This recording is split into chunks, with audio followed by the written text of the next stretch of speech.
Many know of the Glastonbury Zodiac, the great star temple in Avalon, 10 miles across, 30 miles round, its figures contoured by hills, outlined by roads and rivers.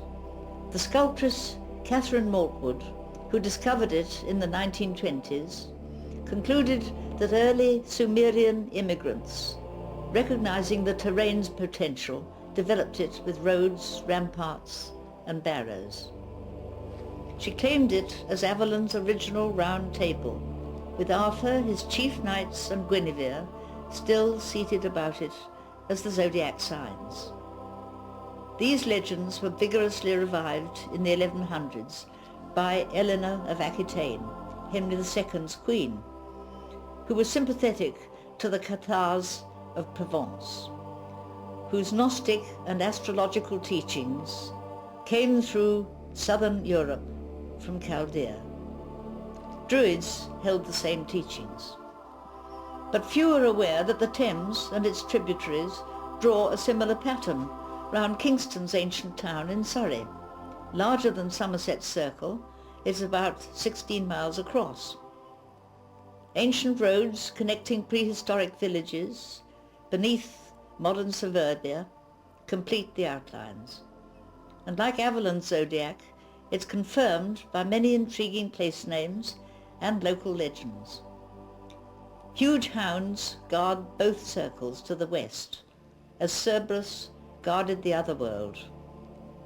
Kingston's dog stretches from Egham to Weybridge, 7 miles from nose tip to tail. On his hams, at Ham, is Docket Point, and Pharaoh's 8, called Dog 8 when Charles I, hunting at Oatlands, kept his hounds there. Despite Docket, he has a waving tail, drawn by Desborough Channel.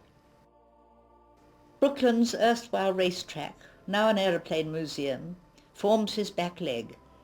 The River Wey traces his rump to where it joins the Thames. But let us enter this other world in style, through his watchful eye at Great Foster's, a lovely hunting lodge of Henry VIII, once deep in Windsor Forest. For it is another world, a world of the unconscious, of myth, imagination and coincidence.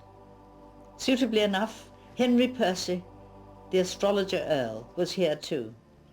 Did he know the Zodiac's secret? Herne the Hunter's hounds at Windsor Forest provide more dog legends. People claim they're still heard baying on stormy nights, even today. But is this horned hunter not Celtic Cananus, who appears on the Gundestrup Bowl, surrounded by forest creatures?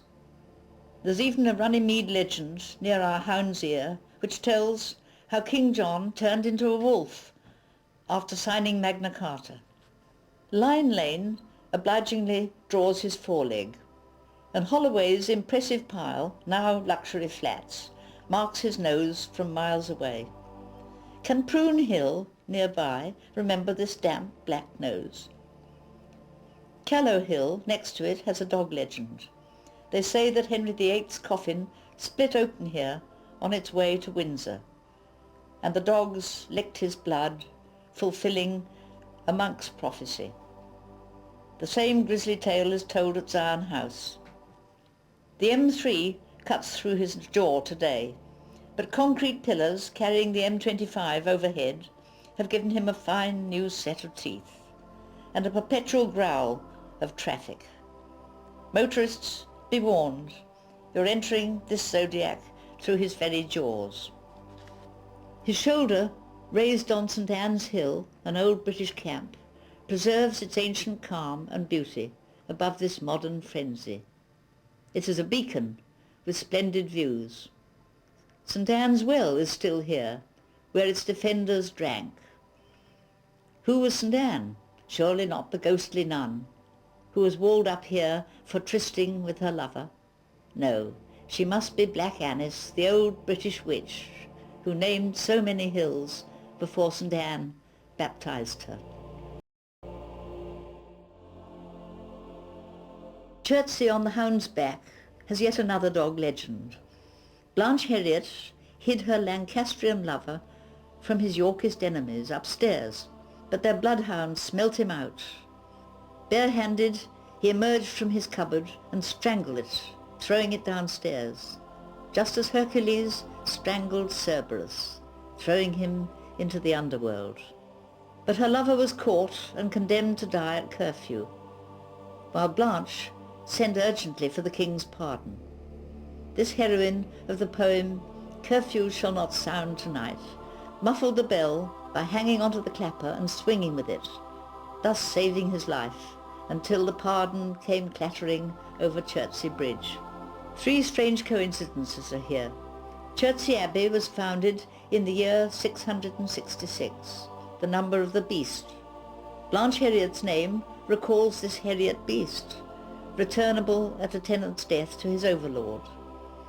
And can Chertsey's curfew, one of few still rung today, remember that a cur was once a watchdog?